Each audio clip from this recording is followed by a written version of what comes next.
안녕하십니까. 7주차 1회차 농어촌 재능기부 강의를 시작하도록 하겠습니다. 자, 일단은 카페 다음에 KNCLA 들어가게 되면은 여기에 들어가죠. 이제 다음 카페입니다. 태국 기본적으로 밑으로 쭉 내려가면은 농어촌 재능기부 강의가 나오고, 첫 번째 1회차요. 오늘은 10주차 1회차죠, 그죠? 여기서 이제 수기공모전에 입상된 작품을 이제 한번 보는데, 소금 재능 또는 염전의 재능 기부를 하려고 한 내용입니다. 그래서 이제 그런 내용을 가지고 오늘 한번 살펴보는데, 일단은 이제 요새 천일염 가격 부진 해가지고 태양광 부진 임대료로 이제 눈 돌려, 이런 내용의 기사가 있습니다. 한번 보도록 하겠습니다. 전남의 우후죽순 들어서는 태양광 발전 시설이 삶의 터전을 훼손하는 현장, 지난주 연속 보도해드렸었죠. 풍부한 일조량에 땅값도 저렴한 염전에도 대규모 태양광 시설이 들어서고 있습니다. 국가 중요 유산인 천일염 산업이 설 자리를 잃어가고 있습니다. 양현승 기자가 취재했습니다. 전남의 한 바닷가 마을, 끝도 없이 태양광 발전 시설이 늘어서 있습니다.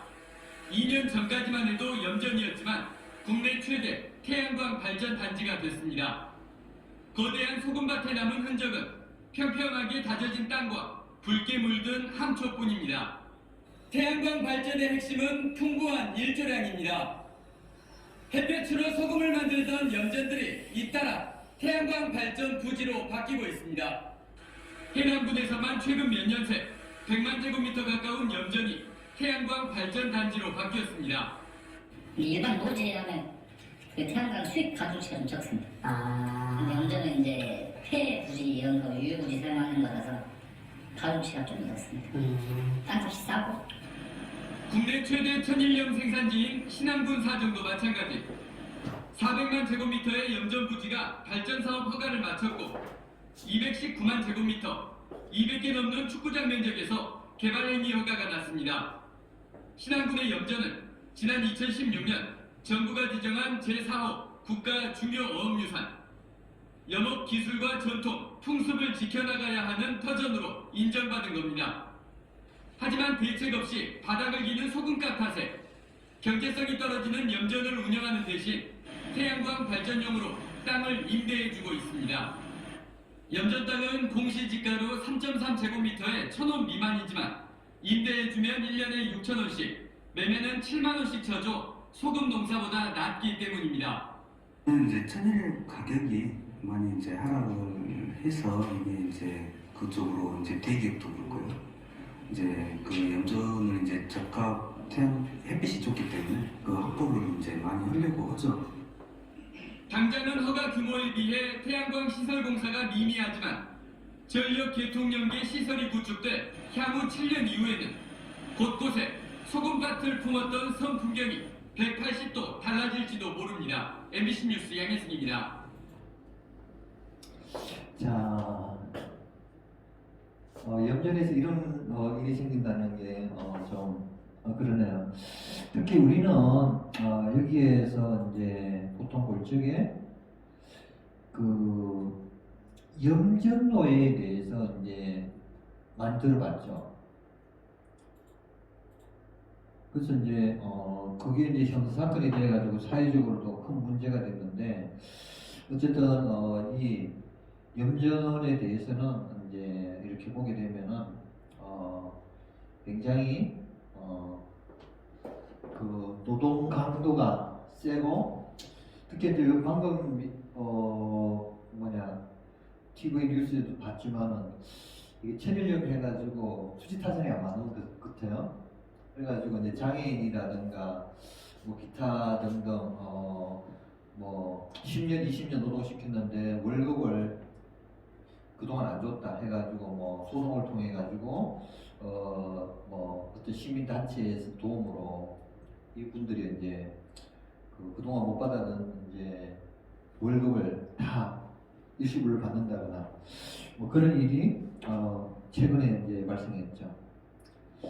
자, 단체 부문 대상 대학생들의 염전 살리기 프로젝트. 자, 연 프로젝트라는 겁니다. 소금, 우리가 살아가는데 꼭 필요한 영양분이자 우리가 먹는 거의 모든 음식에 들어가면서도 생활 속에서 우리가 그 가치에 대해 가장 인식하지 못하고 있는 것이 바로 소금이 아닐까요? 그리고 우리 중에서 그러한 소금이 만들어지고 식탁에 오르기까지의 과정에 대하여 관심과 지식을 가지고 있는 이는 더더욱 적을 것입니다. 보통 소금을 적게 먹으라는 것은 건강상인데 고혈압 환자 들은 이제 이거 소금 조절을 좀 식이요법을 좀 해야 되는 것 같아요. 그러니까 우리 같으면은 하루 일일 그 나트륨 그 필요량을 이제 엄청나게 초과한다. 그렇기 때문에 좀 적게 먹어야 된다. 뭐 그런 내용이죠, 그죠? 그리고 또 소금을 너무 안 먹으면 어떻게 돼요? 뭐 예를 들어서 땡볕 밑에 서 있을 경우에 푹 쓰러지죠. 그래가지고 군인들은 이제 그 행군할 적에 어떻게 돼요? 소금을 한 숟가락씩 이렇게 퍼먹는 거죠. 그리고 나서 행진을 하게 되면은 행군을 하게 되면은 안 쓰러져요. 근데 이제 어쨌든 건강상으로는 적정한 수준의 소금을 먹어야 건강에 이롭다. 자, 1960년대까지 자급자족의 방식이었던 국내의 소금 산업은 1997년의 수입 자유화 조치 그리고 2001년의 소금 시장 완전 개방으로 90% 이상을 수입 물량에 의존하게 되었습니다. 2008년 이후 정부의 육성 정책으로 국내 소금 산업이 활력을 되찾아가고 있지만 전라도 신안 위주로 진행되는 과정에서 경기도 지역의 염전들은 쇠되고 도태되어 왔습니다. 특히 대부도의 경우에는 기존 33개의 염전 중 현재 남아있는 곳은 단 3곳밖에 되지 않습니다. 생활고를 견디지 못하고 수십 년간 함께한 연전을 두고 떠나는 영부들의 눈물과 그들의 빈자리를 지키면서 남아있는 영부들이 흘리는 땀은 그들이 만들어 온 소금보다 짜고 쓴맛이 납니다. 그러니까 이제 이게 어떻게 보면은 거의 뭐 30개 정도가 폐연전되고 거기에다가 태양광이라도 지을 수 있으면 그나마 정말 다행인가 아니면은 뭐 다른 더 좋은 대책을 써야 되나 애매하죠. 왜냐하면 경제성의 법칙이 적용되니까 뭐 국가에서 어떤 뭐 특별한 지원이 또 주어지는 것도 아니고 각자 도생도 해야 되는 뭐 그런 상황이 됐네요. 자, 연 프로젝트 팀원들은 대부도 폐염전화의 심각성을 파악하고 도움이 되고요. 4년 전 대부도의 동지염전을 찾았습니다. 사이프에 대하여 간략히 소개를 드리자면 지역사회를 긍정적으로 변화시키고 사회적 책임감을 갖춘 리더가 되기 위해 비즈니스라는 도구를 활용하여 사회공헌 프로젝트를 실현하는 글로벌 비영리 대학생 단체입니다. 사이프는 각각의 프로젝트별로 팀을 나누어 활동하고 있는데 저희 연팀의 비전은 경기도 지역 염전의 재활성화입니다. 재활성화가 쉽지 않겠죠. 처음 대부도 동지염전을 찾았을 때 저희는 생각보다 열악한 생산 환경에 적잖이 놀랐습니다. 경기도 지역에서 가장 규모가 큰 염전이라기에 각종 시설들이 너무나 부족해 보였습니다. 연구분들은 하루 종일 고된 노동을 했지만 남는 것은 월 100만원 남짓의 적은 소득뿐이었습니다. 저희 연팀은 소금 판매에 있어서도 유통 마케팅 측면에 도움을 드리고자 했습니다. 기존에는 소금을 도매상에게 푸드로 넘기는 방식이라 큰 마진을 얻기 어려웠습니다. 그래서 저희는 소비자와 직접 거래할 수 있는 온라인 유통 판매나 안정적인 판매를 위한 2차 가공업체와의 유통 관리를 개척하는 한편 이러한 판매를 위한 새로운 패키지를 개발했습니다. 자, 일단은 그거 이전에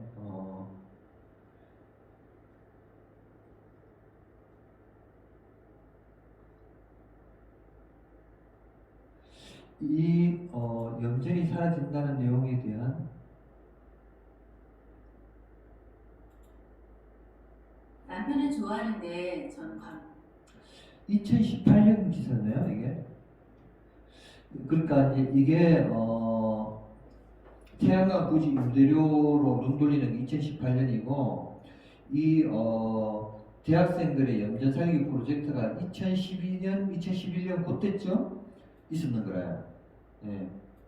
그래서 이제 뭐냐 하면은 이것이 이 학생들이 이제 하는 그때는 벌써 이제 2012년에 벌써 이제 33개 중에서 30개는 없어지고 3개만 남았는 그 상태에서 2018년에도 엄청나게 없어지면서 이제 태양광으로 이제 대체되는 염전 그 자리가 그런 상황이다 이거죠.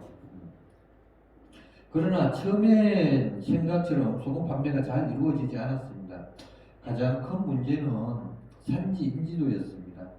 일반 소비자들에게 소금하면 가장 먼저 떠오르는 것은 신안이었기 때문입니다. 2018년에 신안도 그냥 이제 박살난 거죠, 그죠? 그래서 이제 산지 인지도를 높이는 것이 가장 먼저 해결해야 할 문제였습니다. 그래서 저희는 염전 체험학습이라는 비즈니스 모델을 해결책으로 내놓았습니다. 밤새워 자료 조사를 하고 콘텐츠를 개발하고 프로그램을 기획하였습니다. 저희의 이러한 노력은 2009년에 실행에 옮겨져 4년째 이어져 오고 있습니다. 처음에 많이 하던 연구분들도 이제는 체험학습 프로그램에 적극적으로 참여하시어 저희의 도움이 없이도 프로그램을 잘 운영하고 계십니다. 또한 저희는 교육기관에 적극적으로 홍보를 하고 여행사 연계하는 등의 마케팅 전략을 통해 그러니까 2010년, 2011년 이때 한 해 이제 8,900명 정도 방문객 수가 2011년, 2012년에는 3,000여 명으로 증가하는 성과를 이루어냈다고 그래요.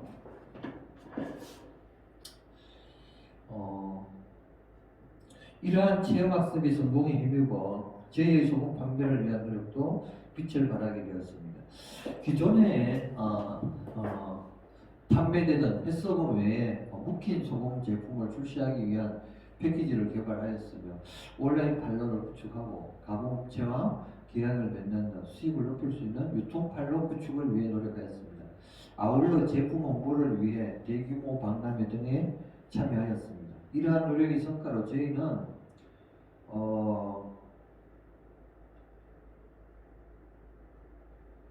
그 B2B 채널 해가지고 뭐 2,3천 정도의 매출을 올렸고 기존 판로 대비 69%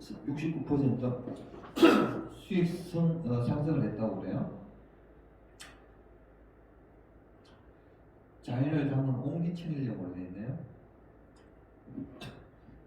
이 사진이 이제 그 메인에 걸렸죠, 그죠? 동주 염전의 변화는 비단 매출만이 아닙니다. 변화에 소극적이던 염전분들도 지금은 새로운 제안이나 상품 개발에 적극적으로 참여하십니다. 이는 4년 동안 지속적 정기적으로 만나 뵙고 신뢰를 쌓고자 하는 노력이 있었기에 가능했다고 생각합니다. 저희는 일회성 자원봉사가 아닌 저희가 없더라도 지속적인 발전이 가능한 구조를 만들기 위해 노력해 왔습니다. 얼마 전 태풍 불라멘 이 한반도를 휩쓸고 간 날 저희는 염전이 피해를 입지 않았을까 조마조마한 마음이 들었습니다. 아니나 다를까 소금 창고 일부가 무너지고 컨테이너 박스가 도랑으로 떨어지는 등의 피해를 입었다는 소문이 들려왔습니다. 저희는 주말에 시간을 내서 염전을 방문했습니다. 하지만 염전을 정비하는 일은 이미 거의 끝난 상태여서 저희는 소금 포장하는 일을 돕기로 했습니다. 반나절 정도의 짧은 시간이었지만 연구분들이 얼마나 힘들게 일하시는지 잘 알 수 있는 시간이었습니다. 일하고 난 뒤에는 맛있는 점심을 대접받고 근처 포도밭에서 재배한 포도까지 챙겨주셔서 저희가 도리어 감사했습니다. 갈 때마다 느끼는 것이지만 저희가 드릴 수 있는 것보다도 더 많은 것을 받고 온다는 생각이 듭니다. 여기 포도밭이 나오죠. 대구도 포도밭이 유명한 것 같아. 여러분들이 제가 왜냐면은 영흥도에 옛날에 이제 친척 중에 이제 아는 분이 뭐 백리폰지 천리폰 말리포 해수욕장 그게 콘도를 어떻게 가지고 있었어요. 좀 한 몇 년간. 그래가지고 이제 놀러를 한번 가다가 이 대구도 근처를 한번 들린 적이 있는데 그냥 이제 바닷가로 가는 이제 섬 동네를 어떻게 보면 지나가는데 이제 요새 도로가 잘 돼 있어가지고 섬인지 아닌지도 모르죠. 그래서 이제 가서 이제 이렇게 봤는데 이 염전 글쎄 일단은 물이 깨끗해야겠죠. 물이 깨끗해야겠는데 모르겠어. 저희가 연 프로젝트를 하지 않았다면 경험하지 못했을 이런 일들은 도시에 사는 저희로 하여금 농촌의 따뜻하고 넉넉한 인심을 느끼게 합니다. 프로젝트를 진행해온 4년이라는 기간 동안 저희는 염전분들과 마음으로도 가까워진 것 같습니다. 같은 뜻을 가진 대학생들이 모여 젊은 패기와 열정으로 시작했지만 과연 우리가 이들에게 진정한 도움이 될 수 있을까 하는 걱정이 함께했던 것이 사실입니다. 때로는 계획했던 일들이 뜻대로 이루어지지 않아 좌절의 문턱을 다다랐던 것도 사실입니다. 하지만 서로가 서로에게 힘을 보태고 조금씩 눈에 보이는 변화들에 새로운 힘을 얻으며 어느덧 저희 프로젝트는 4년째 이어지고 있습니다. 그리고 그동안의 조그만 변화들은 이제는 모두 더해져 커다란 결실이 되어 저희의 노력에 박수를 보내주고 있습니다. 여긴 모양이야. 하여간 저희의 작은 움직임은 여러모로 염전의 모습을 바꿔 놓았고 연구들의 삶을 바꿔 놓았습니다. 그러나 무엇보다도 값진 변화는 우리 스스로의 안에서 이루어지고 있습니다.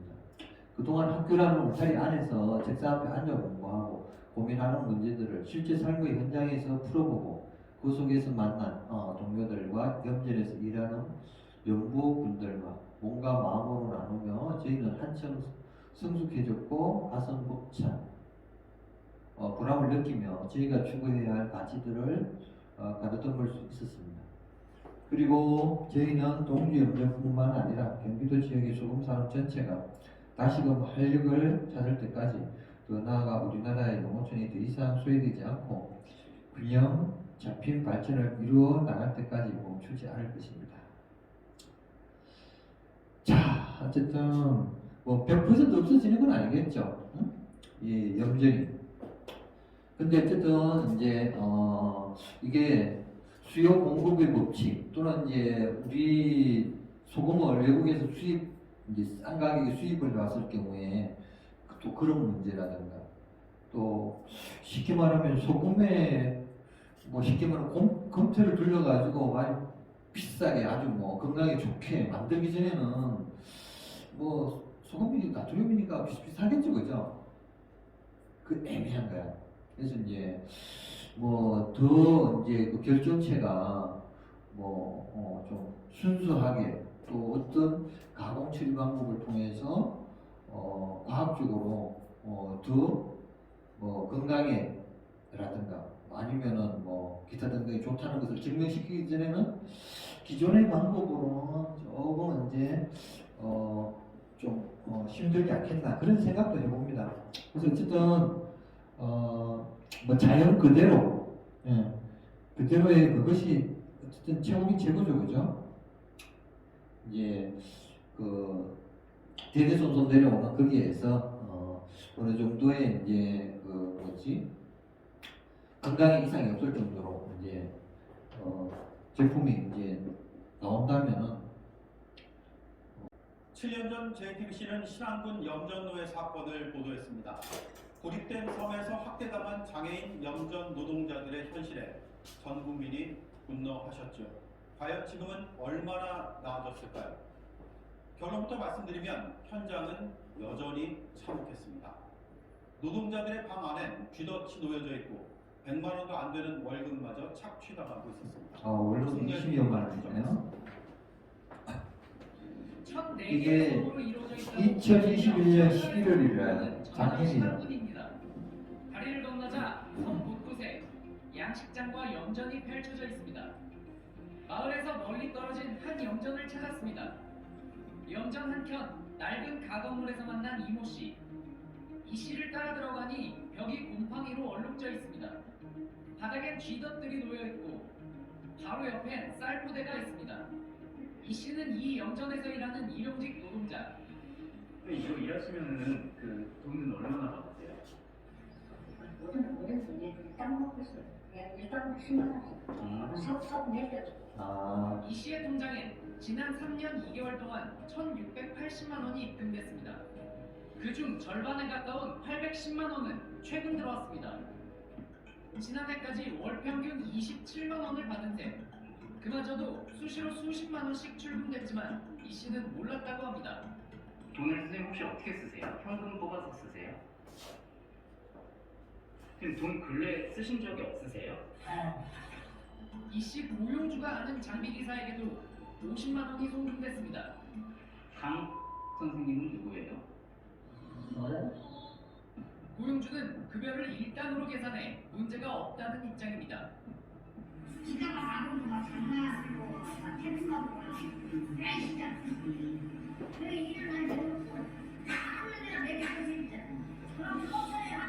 제2차례 1차 조사에서 이 추가됐습니다.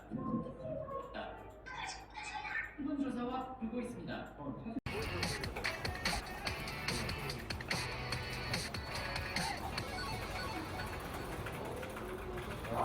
신농업 비즈니스들은 스마트팜처럼 비닐하우스 안에서 더 깨끗하게 만들어지는 소금 이야기를 전해드립니다. 오정곤 기자가 취재했습니다. 천일염으로 유명한 전라남도 신안 바닷가 근처. 일반적인 염전 옆으로 대형 비닐하우스 몇 동이 눈에 들어옵니다. 네, 일반적인 농작물을 재배하는 비닐하우스처럼 생겼는데요. 이렇게 들어와 보니까요, 소금을 만드는 염전이 특이하게도 이 안에 있었습니다. 국내에서는 처음 만들어진 비닐하우스 안에 이른바 스마트 염전. 원격으로 또 자동으로 온도와 습도를 조절해서 최적의 상태를 유지할 수 있습니다. 아, 근데 이렇게 이 비닐하우스 안에 염전에서 일해보신 적 있어요? 처음이죠. 처음이에요? 예. 하우스 안쪽에 염전이 있어서 공기 중에 있는 미세먼지나 각종 오염물질이 차단돼 더 깨끗한 소금 생산이 가능해졌습니다. 그래서 가격은 일반 소금에 비해서 비싼 이른바 고급 소금을 지향하고 있습니다. 기존에 노지에서 하는 거하고 다르게 저는 안전하고 깨끗한 소금을 생산할 수 있고. 이른바 고급 소금이에요? 예, 맞습니다. 2배에서 네. 한 2.5배 정도 소금을 받을 수 있지 않을까 생각합니다. 조만간 국내 시판을 앞두고 있는데 먼저 러시아 수출부터 확정됐습니다. 한국의 소금이 우수하다는 걸 입증을 해가지고 앞으로 카자흐스탄 내지는 러시아 쪽에 수출 용도로 확산시키겠습니다. 스마트팜처럼 소금을 비닐하우스 안에서 키우는 스마트 염전. 미세먼지가 심각한 환경 문제로 떠오르면서 확산 여부에 관심이 쏠리고 있습니다. YTN 오정곤입니다. 지난 2014년 전남 신안의 염전에서 수백 명이 월급도 제대로 받지 못한 채 강제 노역을 하고 있다는 사실이 드러나서 사회에 큰 충격을 받았습니다. 그런데 지금도 그때와 비슷한 방식으로 착취당하고 있다는 피해자가 나와서 경찰에 수사에 나갔습니다. 전병남 기자가 취재했습니다. 실종자, 무역부장, 장애인 등 사회적 약자 수백 명이 강제 노역을 당한 신안 염전노예 사건. 감금과 폭행은 일상이었습니다. 왜 거기로 가냐? 밖에 있잖아. 관철 빠졌던 아빠가 먼저 결국 전수조사를 거쳐 업주 등 수십 명이 입건됐습니다. 사라진 줄로만 알았던 염전 노예 학대 의혹이 7년 만에 다시 불거졌습니다. 피해자는 53살 박영근 씨. 경계선 지적 장애인인 박 씨는 지난 2014년 직업 소개소를 통해 전남 신안군의 한 염전에서 일을 시작했습니다. 약속한 월급은 140만 원. 하지만 하루 17시간 이상 7년을 일하고도 임금은 거의 받지 못했다고 합니다. 임금을 통장에 넣어주곤 박 씨에게 직접 출금해 오라고 한 뒤 다시 업주가 챙겨갔다고 하는데 임금 지급 증거를 남기려 한 걸로 보입니다. 업주가 돈 가잖아요. 그러면 우리가 그 자리에 있다가 5분에 10분 있다가 우리가 그걸 다시 빼가지고 다시 줘요. 외출은 1년에 한두 번 정도 했는데 그것도 5명씩 조를 짜야만 가능했다고 합니다. 사실상 감금을 당했던 겁니다. 이런 비참한 삶은 최근 그가 염전에서 탈출하며 세상에 알려졌습니다. 박 씨는 자신 말고도 10여 명의 장애인 등이 같은 방식으로 착취당하고 있다고 했습니다. 박 씨와 관련 시민단체는 지역 경찰에 유착 가능성을 제기했는데 전남경찰청은 염전업주 장모 씨를 일단 사기 혐의로 입건하고 본격 수사에 착수했습니다. 수사 과정에서 폭행이나 인권 침해 등의 실체가 드러나면 이른바 제2염전노예 사건으로 확산할 가능성도 배제할 수 없습니다. SBS 전병남입니다. 네, 안녕하십니까.